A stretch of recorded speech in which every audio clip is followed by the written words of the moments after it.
This episode is brought to you by Nordstrom. Summer's almost out and fall's calling. Luckily, Nordstrom has everything you need for the season ahead, all under $100. Discover new arrivals from your favorite brands like Mango, Princess Polly, Wave, Free People, BDG, and more. Whether you're planning a last-minute getaway, heading back to class, or refreshing your office looks, you'll find the latest trends and beauty must-haves without breaking your budget. It's easy, too, with free shipping, free returns, and in-store order pickup. Shop today, in stores, and at Nordstrom.com. This episode is brought to you by Espolón Tequila. Slow, sticky, snoozy. They call these the dog days of summer. But Espolón? They don't do boring. Welcome to the Marg Days. Espolón Tequila. 100% blue Weber agave, born to shake up your summer. Just add lime, agave, and a little attitude. Visit espolontequila.com. Espolón Tequila, 40% alcohol, volume 80 proof. Copyright 2025 Campari America, New York, New York. Drink responsibly.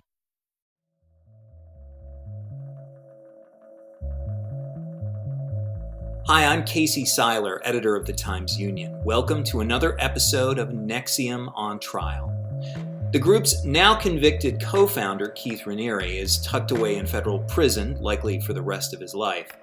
But the NXIVM saga is still ongoing. High-ranking members of its inner circle still await sentencing dates, and a small faction of former NXIVM members remain loyal to the man they called Vanguard, as Raniere attempts to clear his name on appeal.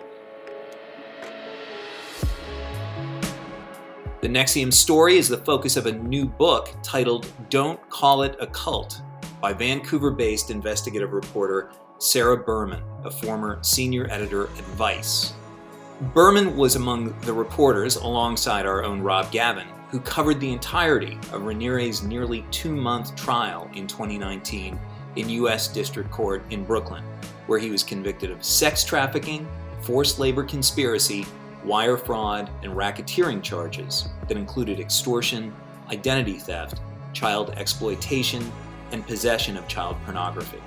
The book takes a 3-part dive into the rise of NXIVM, from the Capital Region to Canada and Mexico, to its leaders' elusive ability to avoid legal consequences, and the probe that inevitably took Raniere and several other top NXIVM leaders down. Sarah Berman recently sat down with Rob Gavin to talk about the book. Here's some of their conversation. Sarah, what can you tell me about this book, Don't Call It a Cult? I love the beginning of it and the way you've really brought a personal side to this, but if you could put in your own words, what made you want to write the book? What attracted you to it? My draw to NXIVM really was sparked by my realization that I had sort of friends and colleagues who were pretty closely associated, who had taken the classes, who maybe had a roommate who moved to Albany, or, who went to high school with someone like Nikki Klein, who to this day remains loyal to Keith Raniere. So because this sort of cohort of people were such progressive, left-leaning, maybe bike riding type vegetarian Vancouverites, I wanted to really square that with this branding scheme and this blackmail scheme and, all the dark things that sort of came out at trial. So those things hadn't quite come out yet, but I was already just trying to solve this riddle of how did this cohort of people become involved in something that got so dark. And that really motivated me because it seemed so upside down. And I had so many upside down moments with NXIVM. And just to touch on the title a little bit, for the record, I don't mind if anybody calls NXIVM a cult. I think experts who have reviewed it see all the red flags. It checks off all the boxes. But because NXIVM was sort of this full of misdirection and gaslighting and, and nobody who joined ever thought it was a cult. And in fact, everybody, strongly denied that right up until the end. Even when I first met Sarah Edmondson, she was freshly out in October 2017, and she was scared to call NXIVM a cult at that time. She thought she could potentially face legal backlash. She was already, being chased. Claire Bronfman had flown out here to Vancouver to try and press charges against her. this was a way that NXIVM intimidated people. We all know about the legal hell on the civil side that people face, but you're absolutely right that in the case of Sarah Edmondson, trying to get criminal charges, and there were some others there too. It was not unprecedented for that to happen, right? That had happened to previous members as well. So yeah, that was my introduction, my first upside down moment, first of many, where, something seemed off. I didn't understand why she couldn't just come out and say, okay, yes, it was a cult. We wore sashes, we bowed to our leader, who we called Vanguard.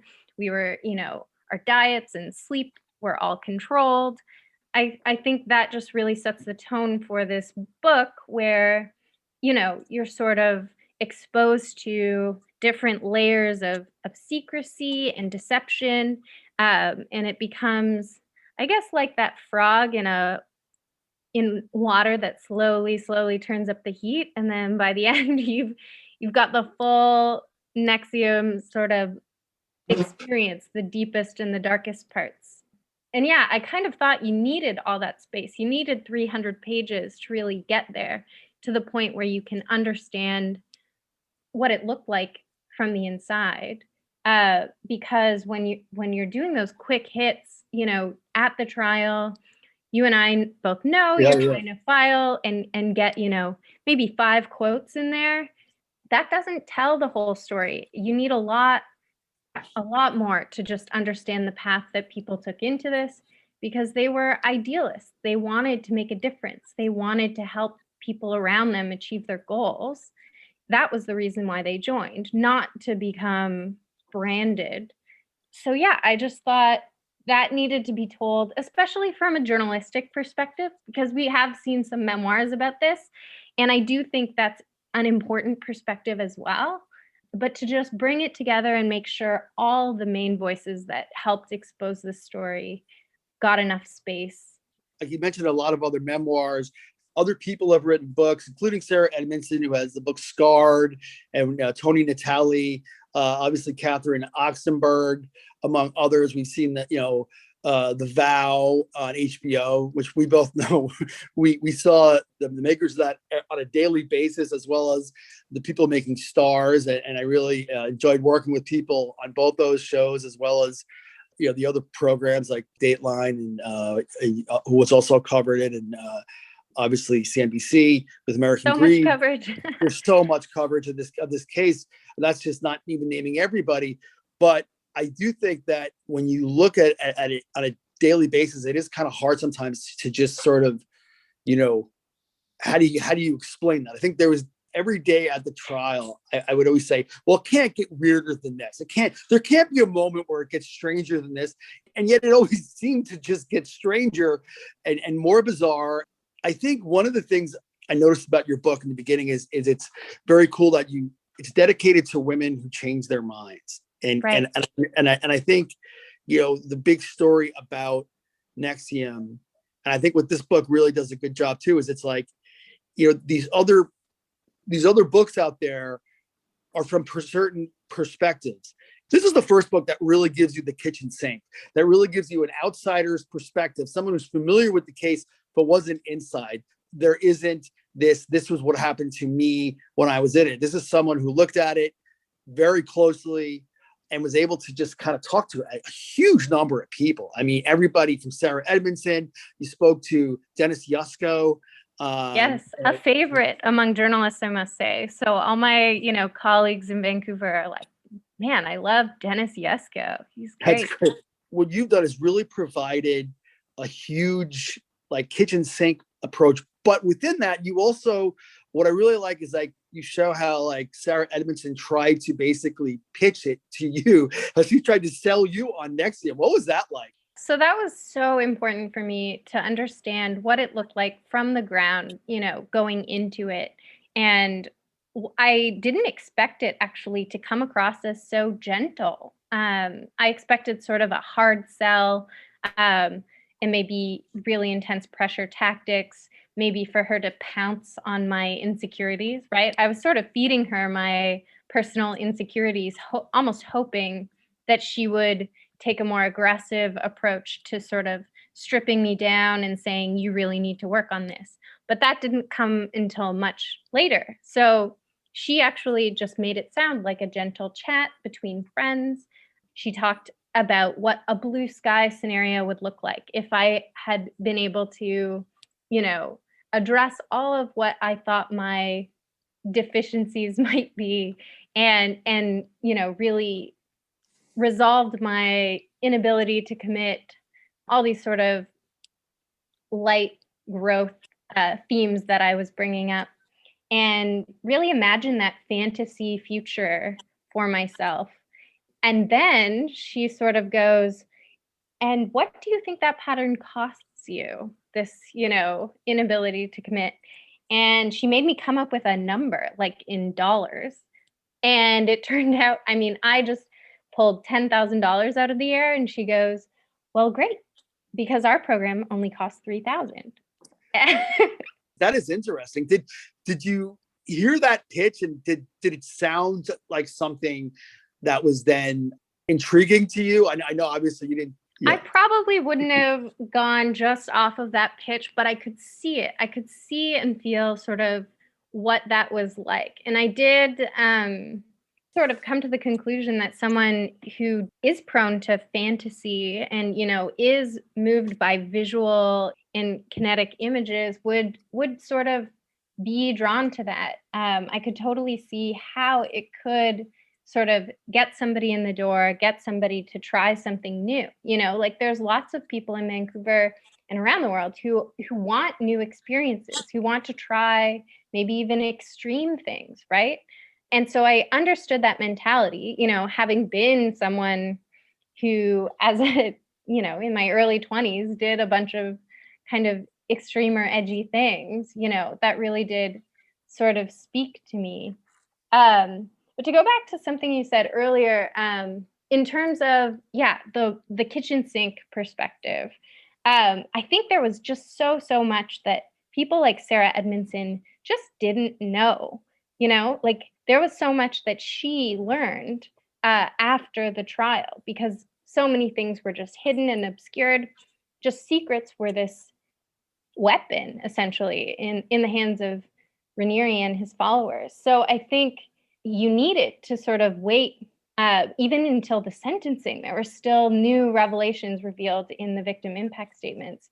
Those were news to even the most, loyal and connected followers. So I hope that people do get more perspective, not just on, the experiences of people from the inside, but also the structure of it, how it worked, how the manipulation tactics got somebody to, change their opinions over a period of years, right? Like it was a slow reprogramming process that's actually similar to, like re-education camps, right? Like Robert J. Lifton, he studied prisoners of war who had come back from Korea in the 50s and identified these 8 criteria for thought reform.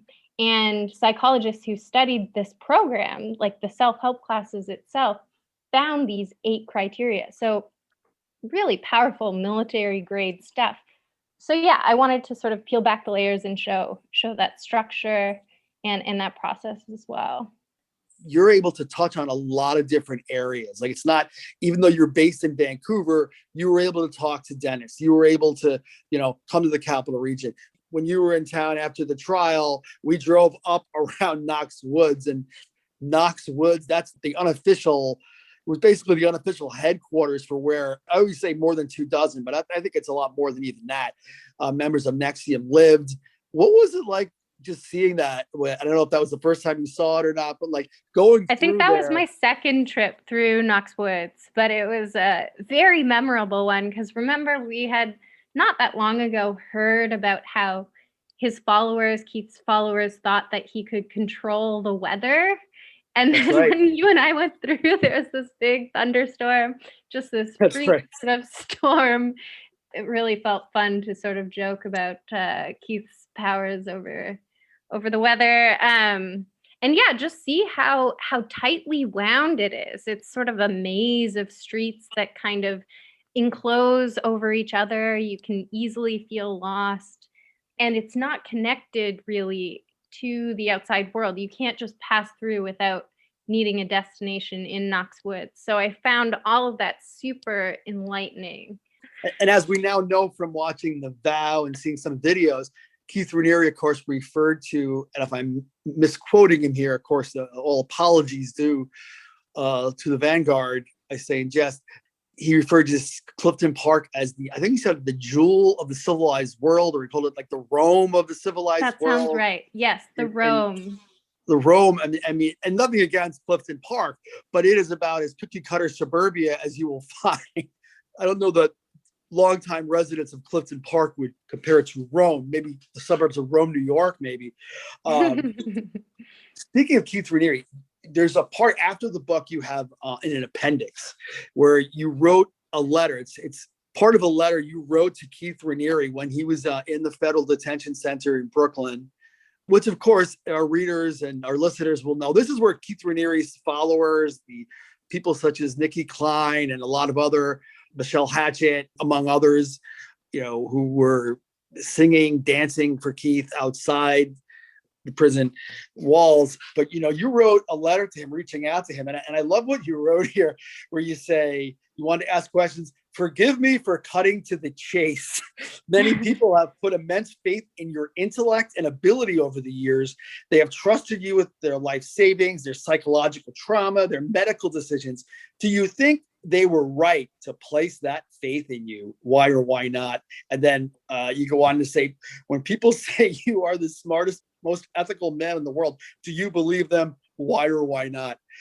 That's a great question to ask him, because we all know that's what members of NXIVM believe. They all believed he was the most ethical man in the world. There was this lie, if I can say that, this myth that he was built up. And we saw Mark Vicente testify, like he heard so much that by the time you met him, I think he said that he was like a god, that he hears all this stuff about it. And then he sees him and he's like, oh, this is the guy. So talk a little bit about like writing that letter to Keith and if you heard anything back from him. I kept coming around to this question in my head, how much of the hype does Keith Raniere himself actually believe, right? Like, I can speculate about how much he may have believed in himself as this most ethical, smartest man, and how much he just needed other people to believe it. But I really just needed to go to him for that answer. So yeah, I did write that letter. I would say like last summer, I think it was June, was the first time I mailed it out. I didn't, to be honest, expect a response, at least not right away. But by the time The Vow came out in the fall, and he seemed to have at least had one jailhouse call with the HBO team, that's when I was like, okay, I want to get this answered. But unfortunately, yeah, I just haven't heard back. The last time I sent it again was when he switched legal teams in February, I think it was. He's got a new team for his appeal. I sent it to his new lawyers just to make sure it was on the record, but still have yet to hear a response. I'm not sure, what his communication with his legal team is like. We're still under COVID lockdown in a lot of places, especially prisons. It's pretty risky. So yeah, have not heard a response yet, but I would still absolutely look to publish those results if Keith ever gets back to me. I don't know what Keith Raniere could tell us, honestly, that we haven't already heard in a trial or whatnot. I mean, what got me, and I don't know if you had the same view of this, when we heard his reaction, his voice in letters, like we saw the way he was reacting to trying to, quote unquote, get scrutiny on the judge, trying to, reach out and get support. It's like, to me, as I looked at it, it was like nothing had changed. Like he was exactly the same guy that we saw in testimony and saw otherwise. It's interesting. I feel like because he still has true believers, that there's still, he still thinks he has some narrow chance at driving a wedge of doubt into the case, right? He doesn't have to prove, fully that he didn't do it. He doesn't have to say, oh, it was somebody else, I plead the fifth, or anything like that. It's like, he just has to create enough doubt that somehow, I imagine that that's his legal team's thinking. That's speculation, but that seems to be what's driving this appeal. But yeah, we're not learning anything new. We're not learning any new evidence. If anything, they've been trying to sort of create doubt outside a court setting, right? Like you have the team, including Nikki Klein, trying to say there was tampering with the child porn evidence. That's right. But not in a courtroom, right? Like Agnifilo seemed to actually say in court, I think, that he wouldn't allow that filing, but that his followers announced it anyway, sort of on the steps of the court. So yes, this battle is being waged mostly outside of court, and it's just trying to sow some doubt in the main witnesses. I can see why that would be a strategy, just because there is such a range of beliefs. You have people like Nikki who does not believe she's a victim, and that's fine. Personally, I think she's gone through a gauntlet of things, and she can hold those beliefs, but her beliefs can't change the actions, the actual events that happened.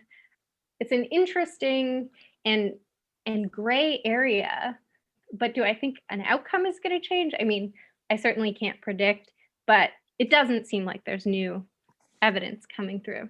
Essentially, Keith Raniere's chance at a new trial is he's going to appeal, and he already has began the process, to the Court of Appeals for the Second Circuit in Manhattan, and there'll be 3 judges that will listen to it. Sarah, one of the questions I wanted to ask you about this is, what was it like coming from Canada to cover the American law enforcement system? Did that provide challenges you didn't expect? I mean, what was it like to come from? I mean, we don't always think of Canada as another country, maybe the way we would of a country that's further away. But what was your experience?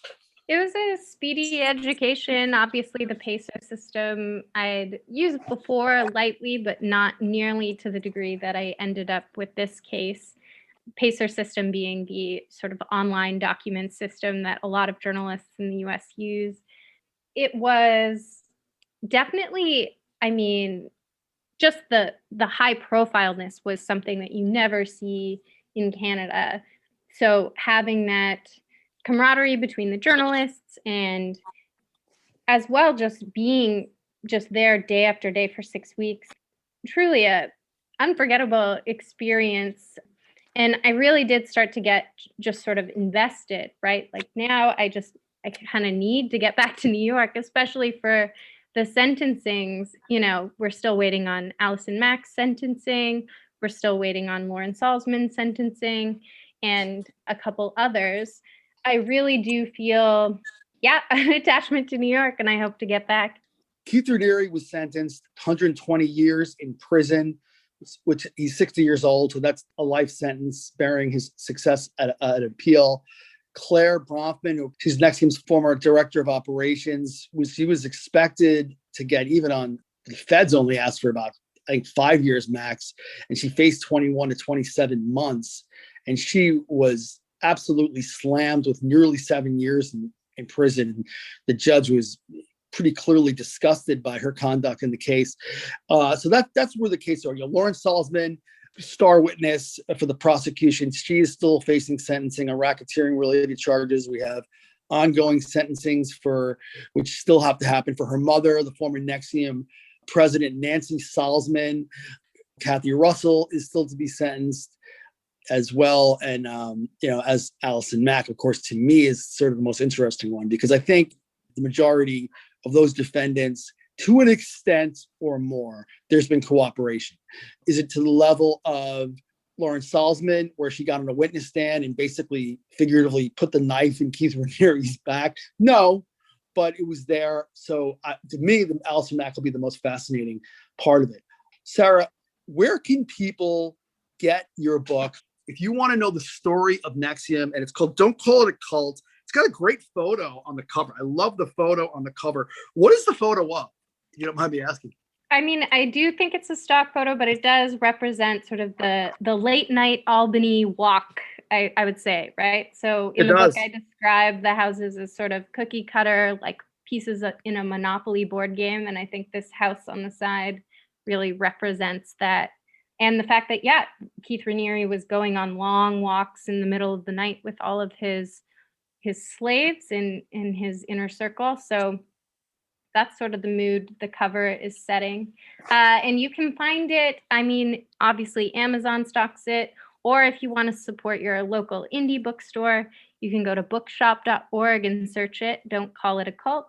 Sarah Berman is the author name there. Don't Call It a Cult, subtitled The Shocking Story of Keith Raniere and the Women of NXIVM. I can tell you, as someone who covered the trial along with Sarah, that Sarah knows this case like few others, really as a Vancouver perspective. I don't think anybody else has, and has just a general perspective. Like I said, that kitchen sink. Sarah, what is it you'd like to say about the book, NXIVM, the trial, anything that we didn't touch upon that you think should be in the podcast? I would just expand on that dedication there. Women dedicated to women who change their minds. I think in NXIVM, there was this push to be consistent in your thinking and to always make the same decisions, even when presented with new unsettling information. And that did become what so many women in the trial called a trap. You know, a lot of women testified to feeling trapped in the sort of closed loop of logic that NXIVM created. And yeah, I just wanted people to know, whether you're potentially associated with a group like this or are potentially just in a abusive relationship, because so many things apply to domestic abuse that we heard in this trial, that you can change your mind. You can absolutely, when presented with new information, change what you think about a group or a person like Keith Raniere. Just because you have talked him up as a, genius philosopher in the past doesn't mean you can't reassess that based on information that comes out. And I know that seems sort of like a simple, obvious thing, but it's such a powerful thing to observe with the testimony in this trial.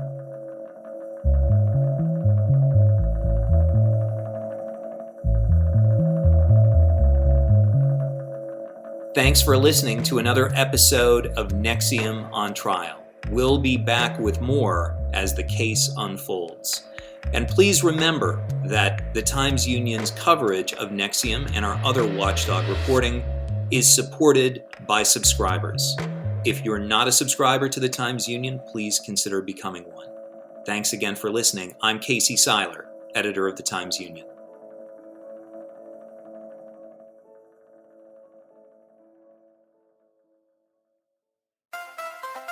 If you're enjoying this podcast, take advantage of all the Times-Union has to offer and support our efforts to bring you award-winning journalism by becoming a Times-Union member today. Go to timesunion.com/subscribe